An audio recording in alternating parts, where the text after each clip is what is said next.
ก็แล้วก็งานตัดไว้ลูกในมิจรูปจะร้องมันมีหลายอย่างเปิดร้านก้าในห่างร้านก้าร้านขายเปิ้นจะเอาสักกะลาดเนาะเลินวันกันโอ้ปีนี้ก็เอาวันที่1เนี่ยเนาะสถานะเริ่มสักกะลาดใหม่นะ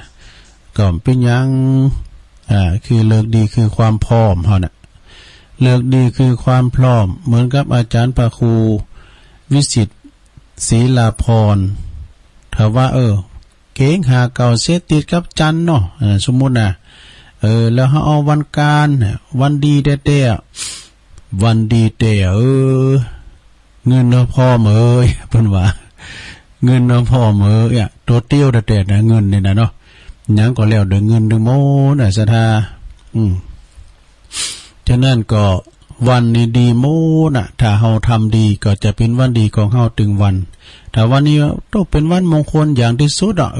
เฮาไปทำดีมันก็ดีกับเฮาเนาะเพราะนั้นศรัทธาญาติโยมแฮมผูกนี่ก็จะเข้าสู่เดินสุดท้ายเดินธันวาเนาะสิ่งมันมีกิจกรรมอย่างหลายอย่างโดยเฉพาะก่อตีสุสานปัจจ้าเนี่ยอาจารย์พระครูเปิ้นจะไปเข้ากรรมเพราะว่าเปิ้นเป็นเจ้าภาพโดยซะนะผู้ดำเนินงานโดยพองอากาศนะเปิ้น3หมู่บ้านด้วยกัน3หมู่บ้าน3เปาหลงที่เปิ้นจะต้องระดมแล้วก็แป้งตุบแป้งปางกันเนี่ยกะแป้งปะลำพามเต้นเข้ากรรมกันนะสะดา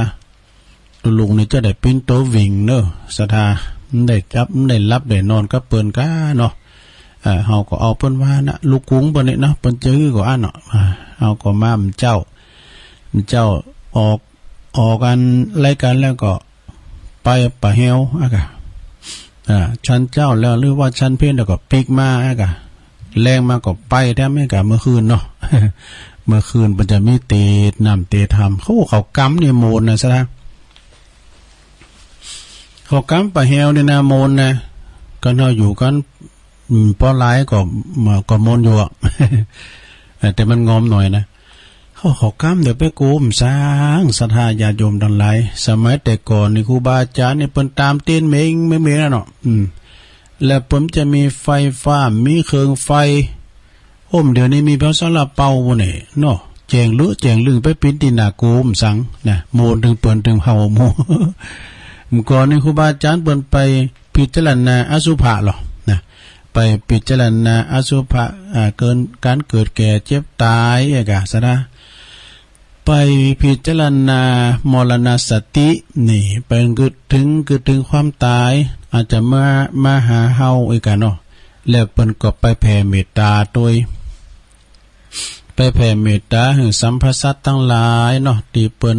เอาไปเผาผีจีกระดูกสัมภเวสีต่างๆมิตรที่พุทธที่เกิดขึ้นลองๆน่ะเปิ้นก็จะไปแผ่ภายหยาดน้ำไปหาเขาเจ้าตั้งหลายป่นทุกข์ป่นยากนี้นะมีครั้งหนึ่งเนี่ยเนาะที่ประสงค์ไปเข้ากรรมกันอยู่นี่พาธนาไปกำหนด7 วันนี่กันเนาะแล้วก็ถึงว่าเวลาเบิ่นเข้ากรรมนี่นะซะนะบ่ว่าจะเป็นลูกค้าเทวดาอยู่บนต้นไม้ก็ไม่ใหญ่ก็ไม่ลงเปิ้นจะลุกมาหมดหรอกนะ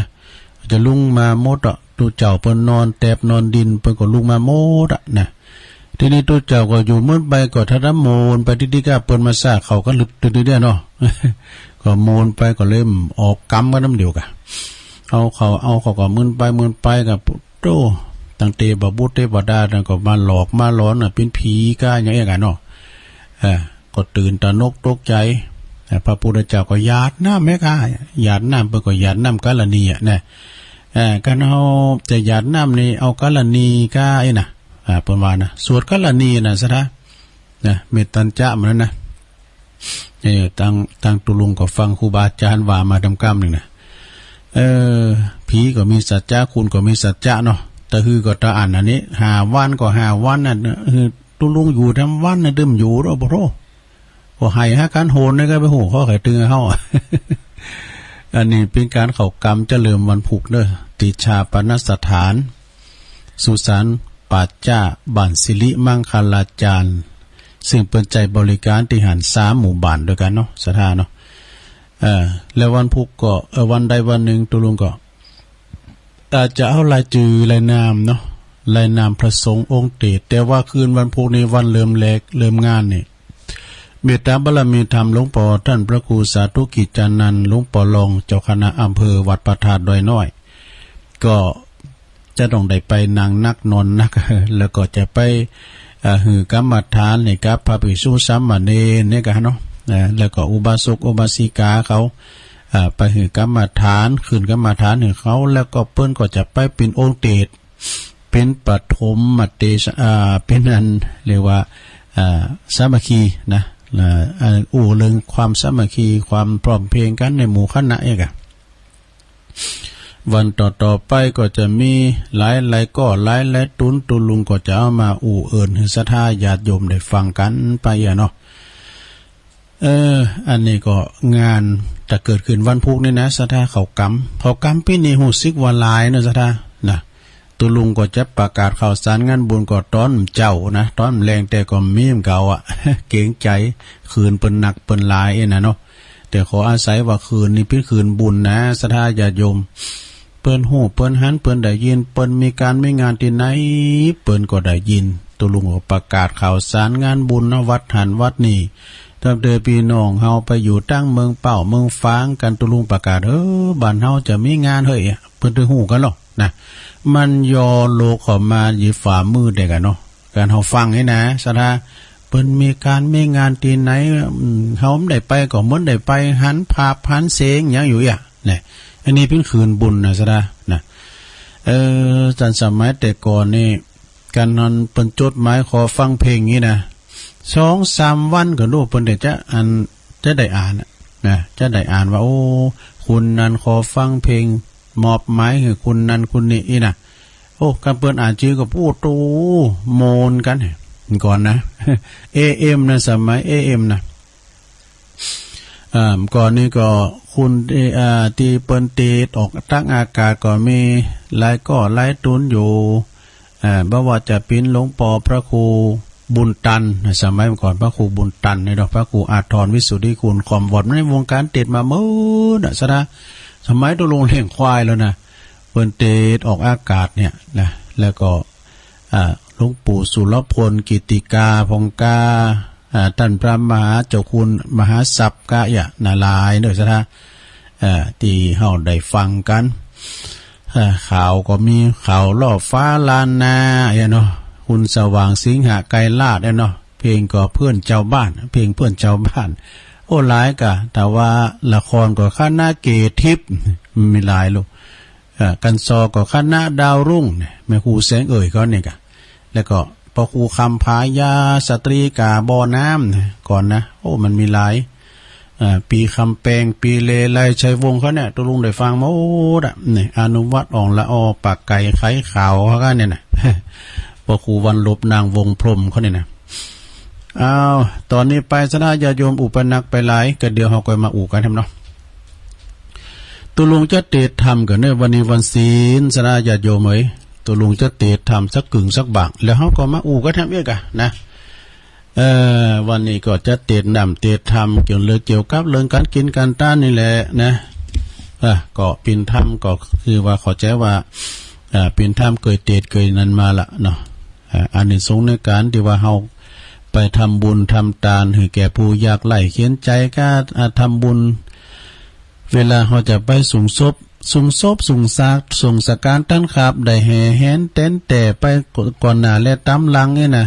ไปส่งศพไปอาบน้ำศพนี่เพิ่นว่ามีอันเดียวสมหมดนะเป็นจะใดก็เดียวก็ลองฟังต่างใต้พุ่นเด้อจะติดทำไปสักกรรมกันเด้อศรัทธาญาติโยมทั้งหลายวันนี้วันศีลเนี่ยฟังไปรับไปในลงเด้อ นะโมตัสสะภะคะวะโตอะระหะโตสัมมาสัมพุทธัสสะโสโกวายาวันยาปาลิเตวันนานะตังเปตานาเอวัง เปตานามัฏฐายาเอวังยาติตันติยาตโยติสาทโวดุลาสปุลิสาตังลาย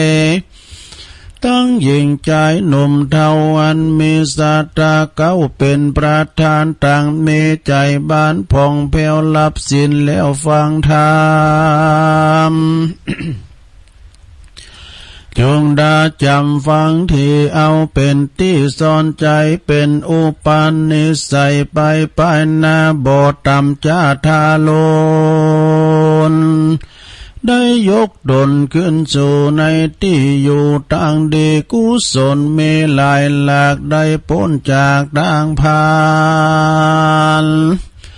ได้สำลานคำเจ้าหายโศกเศร้าเครื่องกามูลศรัทธาจูปูจงพร่ำรู้ดาฟังบัดนี้แด่เตอ พังกาวาอันว่าพระพุทธเจ้าตนเป็นคู่เก้าติโลกาจารย์ได้ถึงญาณวิเศษรู้แจ้งเจตหันกายเทศนาขายโอวาทได้รู้ขวาดตามลายคนยิงใจมวลหมู่ได้แจ้งรู้สังขารว่าเกิดมาบ่นานสักอย่าชีวิตขาดต่ำไปดังอาทิสายแจ้งส่องไปตามจ้องโลกาการแจ้งมาลอดควายถึงยามง่ายบ่ายใจก็ปาดไปลงแรงตะวันแดงตกต่ำแล้วก็มามืดค่ำสันใดอุปมาเพียบวายดังคนโลกไตยิ่งใจมีลวงหลายมวลหมู่อันมีอยู่ทรงสารรู้จัดการก่อเกิดเอากำเนิดแต่หัวตี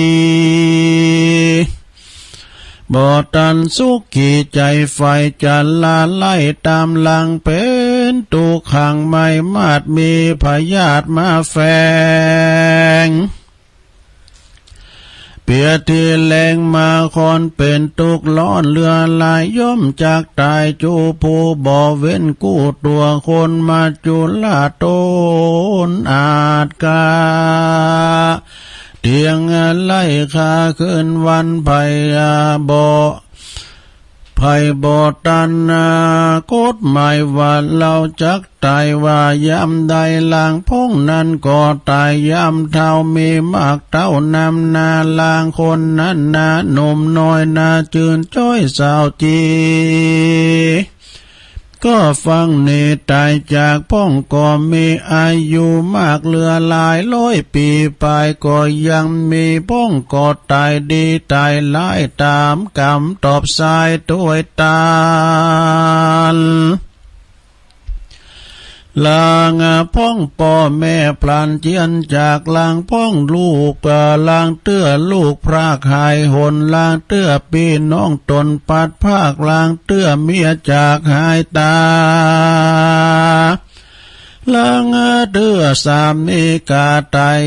ไปละใส่วงใหญ่ป้าปู่พี่น้องอยู่ไปลางเป็นทุกขังมาดมายร้องลำให้เวทนาเป็นธรรมดาแห่งโลกรู้สุขตัวรู้สุขทุกโศกสูญกันไปบ่ย่อมแผ่ผ่านความเงียงบ่มันเตี้ยงเวโวน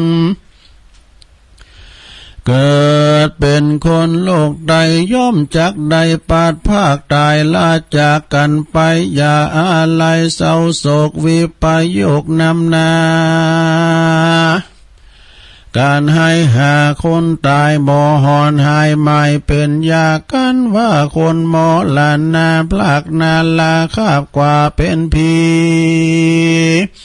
จุ้มคนดีนั้นใส่จุงใส่ใจทำบุญหือตานุนอย่าขาดสินสะอาดดวงดี 58มีกับตัวบ่เมามัวตั้งอื่นตกใจตื่นนี้ไกจงตั้งใจฟังธรรมฟังแล้วจำโจดจ่ออุทิศบุญต่อไปหาผู้มรณะตายจากดับขันพรากไปนาบ่ฮือเขาได้ตำจะหายโหนเป็นกุศลแผ่กว้างปราดเก่าอ้างใครจะว่าเป็นกตัญญูตาเพื่อแผ่ฮือพ่อแม่วงศาญาติกามวลหมู่ฮือได้อยู่เจยบ้านนั้นแหละนาที่นี้จากจะบอกเล่าตามคำพีเก่าโบราณอันอาจารย์นักปราชญ์ได้โอกาสขี่ยากสืบกันมาแต่เก่าว่าคนหนุ่มเทายิ่งใจมีใจภายจ้อยโจดได้สารละออกบวชต่อหน้าศพก็ดีอานิสงส์มี800กับผู้ใดได้ทรงสักการเหือพ่อแม่ก็ได้อานิสงส์6 โกฏแลนนากาผู้ใดได้ทรงสักการปู่ย่าตายายพี่น้องวงศาก็จักงามมีอานิสงส์5 โกฏกันแล้วว่าผัวทรงสักการเมียทรงสักการผัวพ่อแม่ได้ทรงสักการลูกเต้าก็จักได้อานิสงส์5 โกฏและนาปุกการลามผู้ใดได้ห้ามได้เลิกซากศพก่อนเดียก็จักได้มีอานิสงส์50กับแม้นว่าผู้ใดได้อาบน้ำศพและก็ได้เผาศพดังอันก็ดีก็จักได้มีอานิสงส์300กับผู้ใดได้ตีกองทรงเสพไปก่อนหน้าและตามหลังดังอันก็จักได้อานิสงส์300กับผู้ใดได้ทรงสาการคนยากไร้เข็นใจก็จักได้อานิสงส์250กับจันและผู้การละยิ่งใจหนุ่มเทาใจบ่เศร้าเจยบานได้ทรงสาการพิคุเถนทั้ง3มาเน้นภูมิศีลย่อมได้ย่อมจักได้อานิสงส์มากนักบ่อาจจักพามาได้จะแลนาตัสมาเหตุดังอันต้านตั้งหลายจงมีใจอาภัยยินดีกันว่าทรงสาการศพมีก็อย่าได้ขาดกันว่าก้อยกาดหมอลานาบุญจักป่า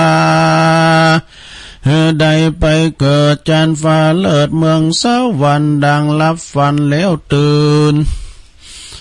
ได้จมชื่นยืนยาวไปนั่นก็มีด้วยปากา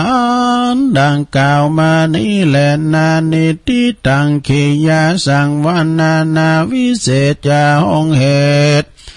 ทำอานิสงส์ทำบุญให้แก่ผู้ล่วงลับดับขันก็บางโกมโสมเร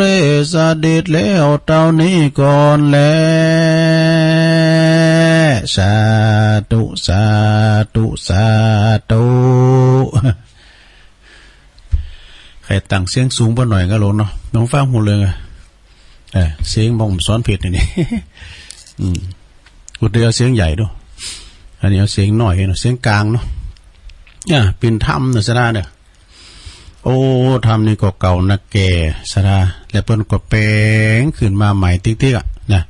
ถ้ำมันก็เหมือนกับมือถือเนี่ยสระเอ้ยปตโรกับเตหะพอน่ะตายแล้วไปไหนน่ะแล้วมาเขียนไปแทมแบบเนี่ยฟังอย่างปุตู้ทำในจำมนเอาไปมาฟังเขาฟังโอ้ก่อนทำผูกเดียวกันนะนี่นะมันเปลี่ยนแป้งหันหน่อยนี่น้อยแนวเดียวกันน่ะนี่เนี่ยมันก็คือมันแปลกหูแปลกตาคุ้นเขียนก็ได้แต่เป็นพิมพ์มันพิษแผกแตกต่างให้หน่อยเนาะเดี๋ยวก็เนื้อหาชาละก็ไปคล้ายๆเดียวกันมันก็เหมือนกับที่เฮาหลินมือถือสะท้าโอ้ยนะรถก็เหมือนกันเนี่ย เบิดก่อยอย่างนึงมาเบิดก่อยอย่างนั้นมาก็ได้มาทับกันอันนั้นราคาตกไปแล้วความจริงเนี่ยก็แห้งมากมันเท่าเดียวกันน่ะเนาะลุงนะมันก็ไปเหมือนกันน่ะเนาะขึ้นดอยเพื่อขึ้นดอยมันก็ขึ้นดอยนั่นเนาะ เนาะอันนี้ก็เป็นธรรมอันนี้สงการกินการต้านไปหาตั้งญาติกาวงศาเนาะศรัทธาญาติโยมทั้งหลายตุลุงก็ถือว่าวันนี้วันศีลก็เลยเอาธรรมมาเตะให้สักหน่อยนะเนาะ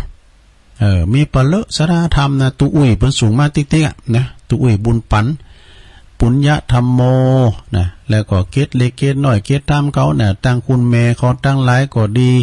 ปีนั้นปีน้อยเขาสูงมากก็ดีตามระบบอินเทอร์เน็ตเฮามากันมันมีแนวให้หน่อยเฮาแหมเอานะศรัทธามันโมนดีได้เอาแหมหน่อยนะโตมาก็ค่าเวลาไปเลยอ่ะ กันมีโตแหมนี่ก็นะเกเนี่ยโอ้ศรัทธาเนาะความจริงนี่เฮามากันฟังได้ไปว่ามาสอนเนี่ยเปิ้นรักเรือเฮากันนะอย่างหลวงพ่อว่าน่ะไปสอนเขาอีกตุลุงเปิ้นรักเรือเฮากัน มาจับใจเต้อกำนี่นะเต้กะ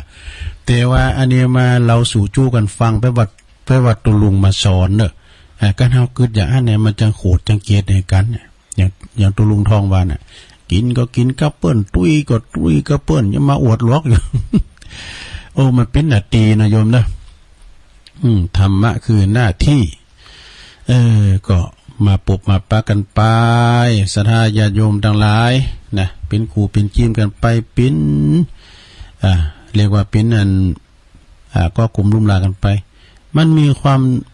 นะศรัทธาญาติโยมอย่างที่วันนั้นตุลุงเอามากันเนาะคุณยายจันเนี่ยเป็นเอามาก่อโมนนะแกนะที่ว่าบะเป้าเนี่ยเป็นผลไม้ของเทวดาเด็ดๆนะเป้านี่นะมันเป็นอย่างไรซะนะกินก็ลำเนาะหนึ่งบะเป้านี่ตกมาจากที่สูงและบัดแตกด้วยนะมันมีเปลือกห่อหุ้มด้วยลงนะไปเฝ้าโทรมาเลยค่ะตุลุงขอพอในนิดเนี่ยนะมันมีเปลือกห่อหุ้มโดยตกว่าได้มาดื่มแตกนะบะเป้านี่นะมันดุดคุณดีเฮาเนี่ยอย่างปออกศรัทธาทั้งหลายเนี่ยคุณมีศีลธรรมนะแม้ว่าคราวตกต่ำก็ยังบัดทิ้งความดีมีคุณคอยช่วยเหลืออยู่เสมอเนี่ยศรัทธาเนอะเพราะความดีของตนเองนั่นแหละความดีนี่นะมันมีขายเหมือนกับกะปิน้ำปลาเนอะที่ปุ้นไปซื้อเอาล่อความดีกาดปุ้นกาดไหนกาดปากตั้งเจริญบ่เนี่ยไปซอหาบ่ล่อมันก็มีกระจีนลาบแล้วกันเนาะมันไม่มีความดีเนาะความดีพระกาใดทำความดีนะความดีไม่มีขายถ้าใครอยากได้ก็ทำเองนะข้อสองเนี่ยนะเป้าเนี่ยนะแม่เป้าเนี่ยมันมีน้ำติ้มโดยตนเองนะตักก็เต็มไม่ตักก็เต็มก่อนในตุลุงเขาเอาตายปัญหาเนาะได้ย่อมบอกใส่ละโป๊กใส่หัวเข่ากันเนาะอะไรตักก็เต็มไม่ตักก็เต็มวิว่าน้ำเป้าน้ำบริสุทธิ์นะน้ำเป้าเนี่ยใบอยากลูกรักเต็มคอ แต่ว่ามะละกอก็ไม่ใช่นะพี่เนี่ยเนี่ยนะเป้านี่นะมันน้ำมันมีโดยตนเองแล้วก็บ่มีภัยตักน้ำใส่ตัวดุดเป็นคุณดีนะคุณเฮาที่มันผู้ใฝ่ดีนะแสวงหาความดีทำดีด้วยตนเองแต่ก็น้อมรับกรรมจีนเนี่ยของคนอื่นเสมอเนี่ยข้อที่สามล่ำเป้ามีข้อที่สามบาปเป้านี่ตกน้ำนะตกเด่นน้ำก็บ่จุ่มนี่มันจะจุ่มนุ่มเป้าเนี่ยนะมันจุ่มน้ำมันลอยน้ำไปน่ะดุจคนดีนะดุจคนดีแม้ว่าพลาดพลั้งในชีวิตก็ดีก็สามารถที่จะประคับประคองชีวิตได้นะบ่จุ่มอยู่กับความผิดพลาดนะนำปาตัวเองไปสู่สังคมที่ดีได้เนอะนี่แล้วก็เป้าในข้อที่สี่นี่แปลว่าจุ่มในดินโคลนที่ซกกับปกมันก็สามารถเติบโตได้ใช่ไหมงอกเงยได้ดังคนดีแม่เกิดมาในตระกูลต่ำอยากลำบากก็ยังสามารถเติบโตก้าวหน้าเป็นคนดีในสังคมยกฐานะต่างสังคมของตนใดนี่อันนี้นะประโยชน์ของอันเป้าเนี่ยลงเป้านี่นะมันมีประโยชน์แต่เก้ากอมันก็มีประโยชน์นะ เก้าก้อมันก็เปิ้นเอาไปเลิมไม้ก้าเปิ้นเอามาแป้งโคก้าเอาปาดเนี่ยนะได้หมดอ่ะเอาแฮมกัมในของหลวงปู่ชาลอแม่เดือนเพ็ญสูงมากกว่าเขาทาเนอะนิ้มต้องแปะมันมีในโตเลยหลวงปู่ชาสุภัทโทเนี่ยนะหลวงปู่ชานี่ลุงก็ได้ไปหันนะไปชมบารมีปะนะตอนนั้นปู่ก็ยังเป็นมาพาตัวนะไปลงไปมันก็นะโมนะแกซะนะนะตอนเป็นตัวใหม่อะก็ไปก่อนนอนอยู่หั่นน่ะเปิ้นจะอุ่มจะจ่ายดูแล้วก็มีพระอุปถากก่อนเข้าปอนน้ำนี่ก็เปิ้นคล้ายๆกับพระสงฆ์นิทานะเปิ้นว่าให้เวลาแก่คนที่คุณรักนี่คือเวลากันนะข้อที่1นะอ่านผ่านไปนะข้อที่2ให้ความรักแก่คนในครอบครัวนี่ครอบครัวเฮาครอบครัวใหญ่นะฮักกันแป้งกัน3ให้ความกตัญญูแก่บุพการีบุพการีนี่แปลว่าหยังพ่อแม่เฮานี่นะเพิ่นมีบุญคุณแก่เฮาหนักหนาป้าปาดนะพระคุณของพ่อของแม่เนี่ยโอ้ยเลอพระเจ้าคินกันแล้วจะบอกเด้อพ่อแม่นะแล้วก็ข้อที่5ให้ความรับผิดชอบแก่การงานที่ทำนี่เฮาต้องเคารพในอาชีพเฮานะการงานที่เฮาทำเหมือนกับเหมือนกับอันเนี้ยสดา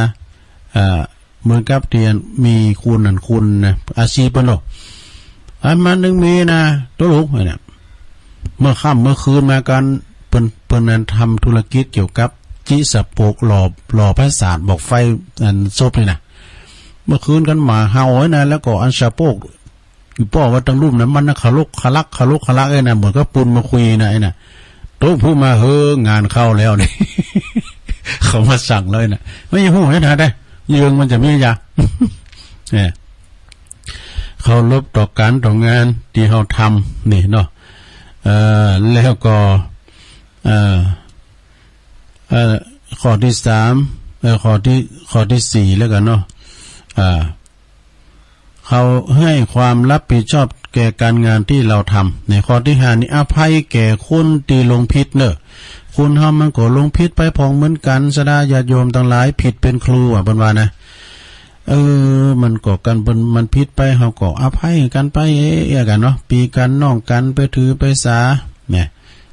แล้วก็ข้อที่6คือความฮู้แก่คุณตีอย่างเขานี่คือว่าฮู้ดอกอวิชชาปิดบังนะคุณเขาเนี่ยโง่เขานะก็แต่วันจะโง่นะนี่นะคุณเขาอ่ะนะคุณที่เป็นฮู้7ข้อที่7คือการแก่คุณตุคุณอยากขัดสนอับจนกันอยากอันนี้นี่ดีแต่นะซะนะเด้ออย่าไปตอมหมาพร้อมอย่าเป็นว่าอย่าไปตอมคุณตุกไหลเข็นใจหูตัวหัวตีนไปนอนตานสำหรับคุณอย่างไรเข็นใจซะได้อย่าจมกันเฮาหยังอย่างไผนั่นละอ่อนก็ดีนะโอ้ยวันนั้นตุลุงไปแม่แจ่มหันละอ่อนกินก๋วยเตี๋ยวเป็นที่ขยากด้วยบุตูมันนึงกีบแต่กีบจะได้หน่อยละอ่อนน่ะตุลุงจางเนาะมันกุ้ยกินละกาพี่หันพี่จะมันบ่เฮาหรือตุลุงจะถ่ายรูปมาเปะกะมันเต้นอย่างกันเนี่ยมันลื่นเข้าปากเนี่ยก๋วยเตี๋ยวนะบ่ดูโครงตานก๋วยเตี๋ยวดูโอ้เขาก็กูกินเนี่ยดูดีดูล้ำนั่นเลยเนาะตุลุงก็ไปตัดสินก็ไปเต้นใช่ครับก็เปิ้นลุงมาให้ก่อนเนาะจิ้มลาบถึงที่เฮาแล้วห่างมาแล้วเพื่อเอาไปขู่หมดขอให้อันนั้นประสิวพันธ์ไปสหาเนาะอาจารย์บรรยงอาจารย์พระครูน่ะลุงพันธ์ก็ไม่พอแหละตุลุงรอเนี่ยไม่พอแล้วเอาทิพย์มาให้กะเอาลูกโดดมาด้วยประสิวพันธ์ก็ไปเพื่อประมูลบ่กายเฮากินอิ่มไม่เลยเนาะบ่ไปมีเดี๋ยวเนี่ยนะสถาญาติโยมตุลุงก็เลี้ยวผอมกันเด้อสำเตกดจะลืมมันนี่พองลืมปิดเพลงบ่พอละมีข้อที่นี่แหละจ้าเดียวกันความมันเลื่อนขึ้นคนเดียวหรอเดียวกันเด้อหมายความว่าหืออภัยแก่คุณที่ลงพิษแล้วก็คือความหูแก่คุณที่เขาหือตานแก่คุณอยากไหลเขียนใจนะแล้วก็ข้อ8อนาคตดีแก่คนรุ่นหลังเด้อนี่ คนรุ่นหลังเนี่ยโอ้บะเดียวนี่ซะได้ญาติโยมทั้งหลายคุณจบปริญญานี่นะเตะฝุ่นก็มีนะอินดูเขาไม่ได้ทำการทำงานโนนะก็การงานมันก็ไม่เคยมีคอยดูเขาแล้วก็เปิดโอกาสให้เขาได้ทำการทำงานเนาะข้อที่9นี่ก็มิตรภาพมิตรภาพแก่คุณทางโลกนี่หมู่เฮาเนี่ยเป็นญาติกันทนานเป็นเพิ่นเกิดแก่เจ็บตายเหมือนกันขนาดเด้อเป็นพี่เป็นน้องกันหมดอ่ะข้อที่10คือความทุ่มเทแก่การงานที่ทำนะข้อที่11คือความจริงใจแก่สัมพันธภาพนี่เอาว่าไปเลยเนาะข้อที่12คือความซื่อสัตย์เนาะแก่การงานที่ทำนี่ซื่อสัตย์เน้องานเข้าข้อที่13คือความเสียสละแก่ประเทศชาตินี่คือความเสียสละแก่ประเทศชาติก็เวลาเฮาไปคัดเลือกได้เป็นทหารก็เฮาก็เสียสละไป2ปีเนี่ยแต่ทหารมาเดี๋ยวนี้บ่ต้องเงินเดือนแปลงแล้วเนี่ยก็ข้อที่14คือความยินดีแก่ผู้ประสบความสำเร็จน่ะมุทิตาซะนะเปิ้นเรียนจบปริญญากาเขาก็ไปแสดงความมุทิตาให้เปิ้นนะข้อที่15คือความปล่อยวางแก่ผู้ที่สุดวิสัยสิ่งที่สุดวิสัยมันสุดวิสัยเนาะอย่างนั้นไอ้แก่นเราฟังวันนั้นเป็นพอทีวีตุลุงผมจะหันละนะในพอทีวีเชื่อเตือนมันรู้เปิ้นว่าโอ้สุดวิสัยเปิ้นจักเนี่ยก็ได้มันตันขนาดปิ้นตุเจ้านะซะนะนี่ก็โดดนั่งสมาธิให้รถไฟเข้ามาทำลายนะรถไฟก็ยิ้มเบรกมันไปเต้นน่ะตัวเนาะนะซะนะมันมีปัญหาเหมือนกันโมโดการปัญหากับอกกับใจก็สำเตือไปว่าแต่คุณโดยธรรมดานะตุเจ้าก็เหมือนกันนะบอกเปิ้นปรุงเด้อตัวเก่ายังปรุงได้เนาะไปโดดรถไฟทับให้ว่าข้อที่15นะปล่อยวางแก่ที่สิ่งที่สุดวิสัยนะโยมนะมันสุดวิสัยมันช่วยมันได้นะข้อที่16คือความเป็นธรรมแก่ผู้ที่ถูกรังแกปนถูกรังแกก็คือความเป็นธรรมบ่พ้องกันนะข้อที่17คือมักกาแก่ผู้ที่ลงตั้งเนี่ยมักคานี่นะคุณลงตั้งเนี่ยเขาก็บอกกี้ตั้งบนไปข้อที่18คือตีปึงตั้งใจแก่ผู้สับสนข้อที่19นี่รองสุดท้ายคืออิสระภาพแก่ผู้ถูกกิเลสครอบงำนี่สุดท้ายข้อที่20คือโอกาสแก่ตนเองได้ลิ้มรสพระธรรมไม่พองนี่เนี่ยชราญาโยมหลายเปิ้นมีการไม่เงินก็ไปฟังธรรมหน่อยอย่าไปเข้ากรรมในปุถโรเปิ้นเอาดูเจ้าในปุถชมลมนักเทศเสียงทองทั้งนั้นเด้อเพื่อเข้ากรรมนะแต่ได้ก็ไปฟังฟังทำงานเข้ากงเข้ากรรมที่ไหนก็ไปซะได้เลยไปกินไปทานไปบริจาคเนี่ยไปบริจาคเกี่ยวกับว่าหยังต่างๆเนาะซึ่งก็มันมีความที่ว่าเฮาได้ไปบริจาคทานสังกุสิ่งกุอย่างเจ้าตุลุงลืมไปแต่กะลืมหยังตุลุงลืมตั้งสถานีขณะที่เตทำอยู่แต่นะวัดย่างก็มันใจกล้าเนาะลืมสถานีสถานีก่อนนะสถานเนาะ เดี๋ยวประดมเปิดจะยุดย่างในเวลา 4 โมง ขอบคุณทางคืนสถานีวิทยุเพื่อการศึกษาพระพุทธศาสนาและวัฒนธรรม FM 104.50 เมกะเฮิรตซ์วัดไฟหินจังหวัดเชียงใหม่โดยเมตตาบารมีธรรมอาจารย์ท่านพระครูวิสุวัฒน์ท่านพระครูสมุวิสุวัฒน์วรกิจโจพระอาจารย์ก็เชื่อมสัญญาณลิงก์สัญญาณไปพิธีเรียบร้อยท่านวิทยุของคณะสงฆ์อำเภอฝางโดยเมตตาบารมีธรรมหลวงพ่อพระครูสุจิตานุรักษ์เจ้าคณะอำเภอฝาง FM 100.25 เมกะเฮิรตซ์ตั้งอยู่ที่วัดพระบาทอุดมนำบ่อสาวาสำนักวิปัสสนาโดยตุปีเจริญจำเริญโชติธรรมโมนะเปิ้นก็ได้ลิงก์สัญญาณไปพิมพ์ตีเรียบร้อยวันนั้นก็ไปไหวตุปีเลินเปิ้นก็มาแล้วก็สถานี 89.50 บ้านทุ่งเรดิโอตั้งอยู่ที่บ้านป่าซักต ตำบลบั่นกลางอำเภอสันป่าตองปออุดมพุทธวงศ์เนอเป็นเจ้าของสถานีเนาะขอบคุณสถานี106.25 มนต์เสียงธรรมจากแม่แจ่มเนอโดยเมตตาบารมีตามหลวงพ่อพระครูมงคลวิสิทธิ์หลวงพ่อเฮาก็ตั้งสถานีไว้ที่วัดหั่นนะมีอาจารย์ท่านพระปลัดอุทัยเปิ้นก็เป็นพระเจ้าหน้าที่เชิมสัญญาณไปเป็นที่เรียบร้อยแล้วก็สถานีคลื่นวิทยุของชุมชนวัดห้วยตองซัก98.75เนอโดยเมตตาบารมีธรรมอาจารย์พระครูวปีวรมานิชเจ้าอาวาสและก็ท่านชาวลิตชัยวังโส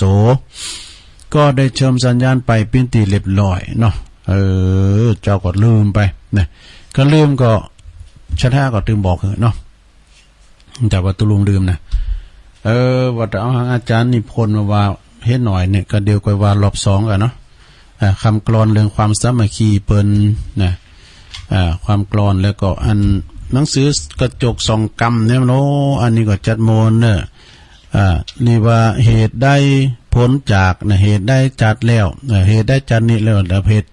พ้นจากจัดก่อนเนี่ยนะโอ้ติ๊กไว้จะหลายอย่างเหมือนกันเนอะของแม่แดงแถมเนี่ยสระแต่มันต้มเต้นก็เอารอบ2นะรอบ2ที่มีชั่วโมงที่2เอารอบนี้เอาสามัคคีก่อนเนาะของอาจารย์นิพนธ์คนโคราชความสามัคคีนี่เป็นคำกลอนนะเปิ้นให้มาเป็นเหลี่ยมในสถานมีหลายอย่างความสามัคคีทำนำสุขนี่สามัคคีรักกันฉันพี่น้องเรื่องมัวหมองข้องใจอย่าใฝ่หาอโหสิกรรมให้อภัยไม่โกรธาต่างเมตตารักกันไม่ฟั่นเฟือนธรรมดาลิ้นกับฟันมันกระทบแต่กะบางครั้งขบ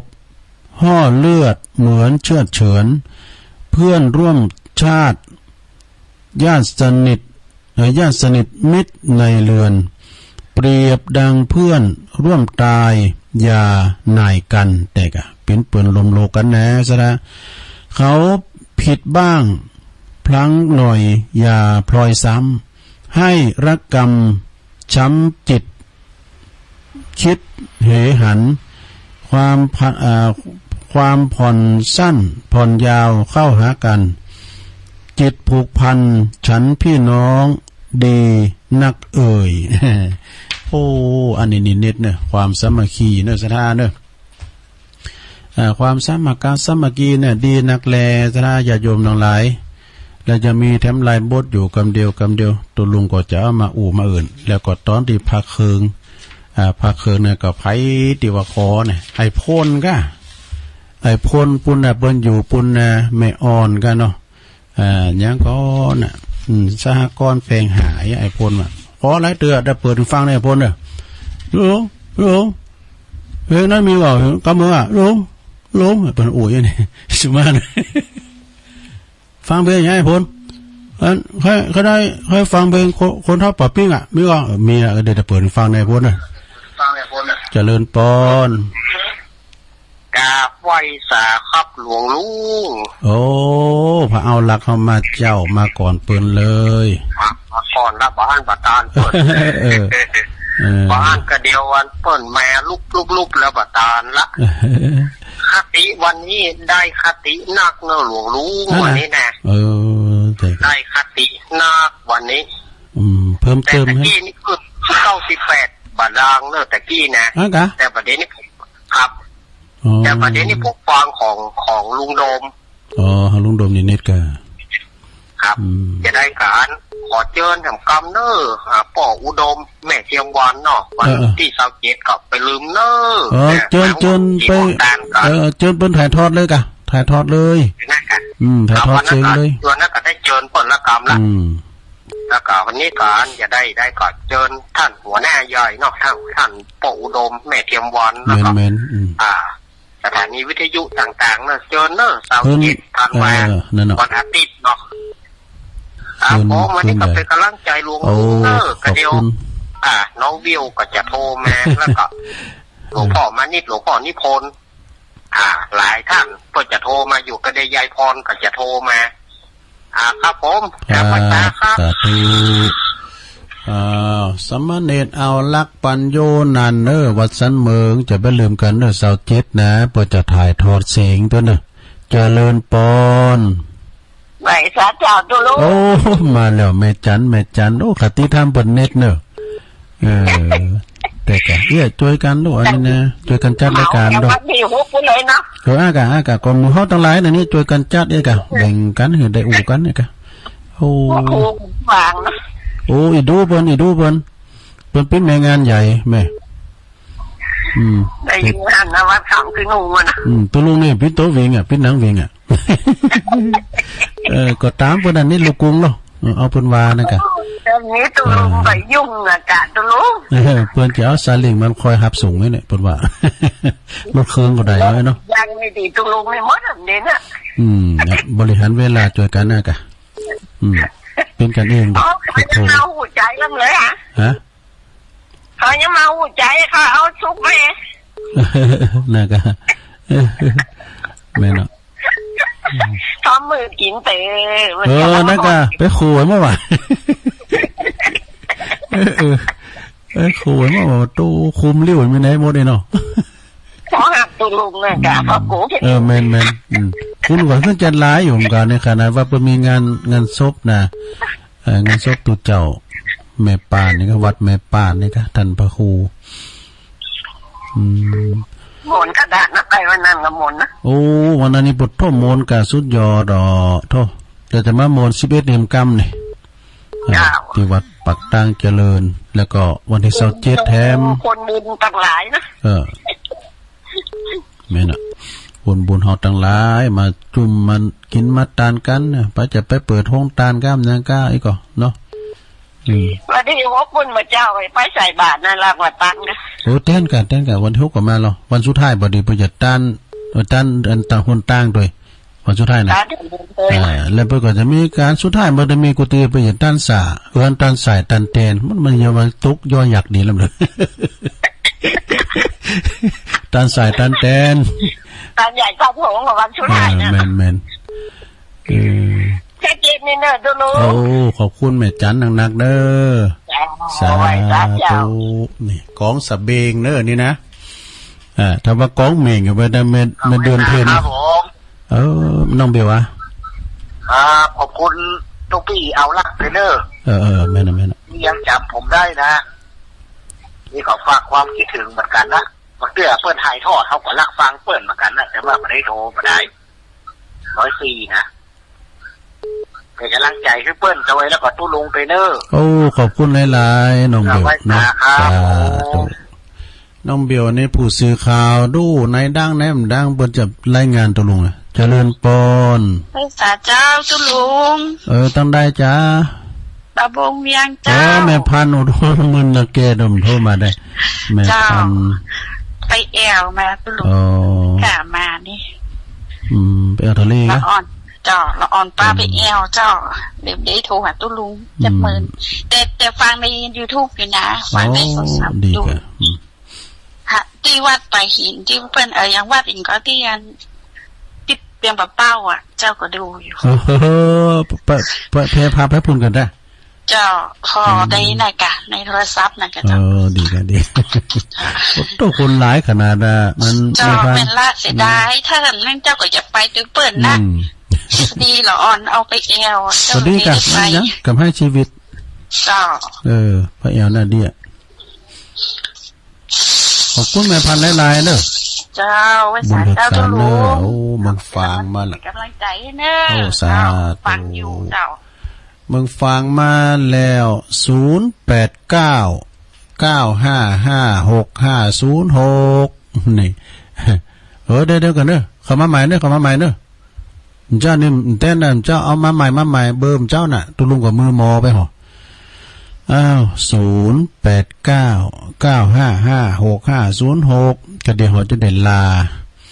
าคืนของประดมเนาะตอนพักคืนเนี่ยก็จะเปิดเพลงอันไอพลเนาะลุงเว เพลงอันนั้นมีก่อนเพลงอย่างอ่ะคนเท่าปะเป้งอ่ะก็มีอะไรกันเนาะก็เดี๋ยวจะเปิดฟังตอนขันรายการเนาะไอ้พวกนี้เป็นอยู่ไม่อ่อนสหกรณ์แปลงหาเป็นก็เป็นคนหลากหลายอย่างตุลุงเนี่ยธรรมดาเนี่ยนะแต่เปิ้นดูแลแม่เปิ้นจะใส่แม่เปิ้นไปก็อยู่กันฮะเปิ้นว่าน้องเปิ้นมาเอาโพเอาเมย์อย่างอยู่ตั้งเนี่ยตั้งห้วยน้ำขาวไปนะห้วยน้ำขาวก็อยู่ในอำเภอดอยหล่อนี่ก็เขตติดต่อกับแม่วางเนาะกันไปแถมหน่อยนี่ก็แพะประธานพรเนาะกันขำไปหลายนะตุลุงเคยไปช่วยงานแพะประธานพรนะเดี๋ยวนี้ท่านอาจารย์ตุปีหยุดไปปิ้นตุลุงเนาะเจริญปอนไปสาเจ้าอยู่ตั้งใดแม่ทองคำฟังอยู่นะเจ้าฟังอยู่เนาะแม่ทองคำพลูมินบ่เจ้าจำได้ตุลุงมีกะจำนะจำได้จ้ะแม่ทองคำเจ้าว่าสาเจ้าเจริญปอนสาธุอันนี้เปิ้นอยู่แม่แตงเปิ้นน่ะเปิ้นเป็นเครือญาตินักร้องนะอุเทนพรหมินทร์เจริญปอนลุงเฮ้ยลุงโอสุขชาเนี่ยจำได้ก็เห็นฮะจำได้ก็ไม่แสงไม่ปันฮะไม่คำปันที่ไปสองคนวันนั้นไม่ได้ทานไม่คำปันนั้นอยู่ที่บ้านนั้นไม่ขาปะขาเนาะโรงวันเทศน่ะใช้ในวานน่ะคือเรื่องของความหูของคนเฒ่าที่มันเล่นใจนะใช้ในวานจะลงอันนี้แหละหูความหูดิลุงอ่อนทำโจ้ห้านชี้เลิกเก่งเกิดนี่เย็นโอ้ทำโจ้ทำเป็นนิดลุงเนี่ยครับแล้วโทษท่านดีก็หือโทรทัศน์นี่ดีเตอมันอันเนี้ยอันเกี่ยวมันแตกหน่อยมันจะแตกอะไรคือว่านั้นกล่องมันแตกกล่องมันดีแลน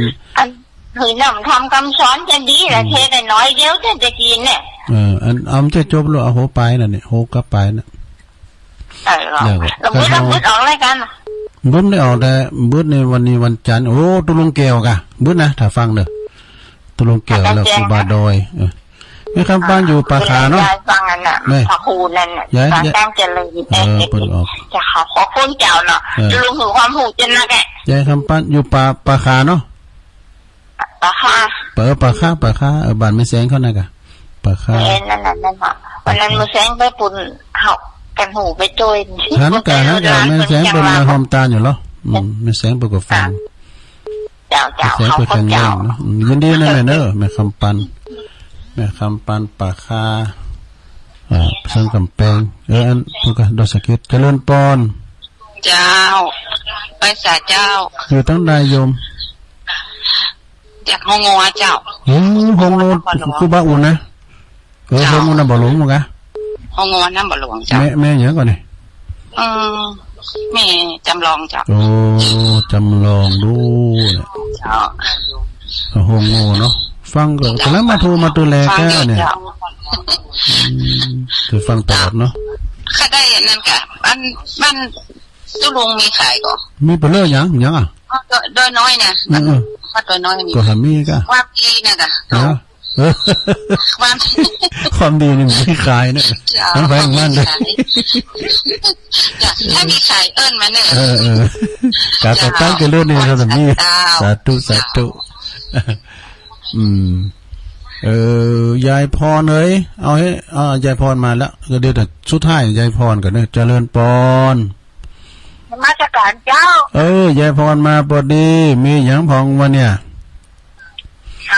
มีหยังพองยายพร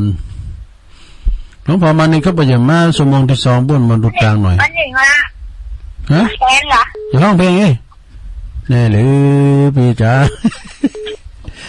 ยายพรร้องวัวแดงเขาเจ๊บาหรอเขาเจ๊บาหรอเวลามันจะเสียงหน่ะต้นเดียวเนี่ยแต่มันเต้นนี่ก็บุดเอาวามเนอะบุดมันเต้นกับว่าเดี๋ยวเราปดดงปดจัดได้เอาเดี๋ยวรอบ2ดีกว่าเนาะเดี๋ยวมันเต้น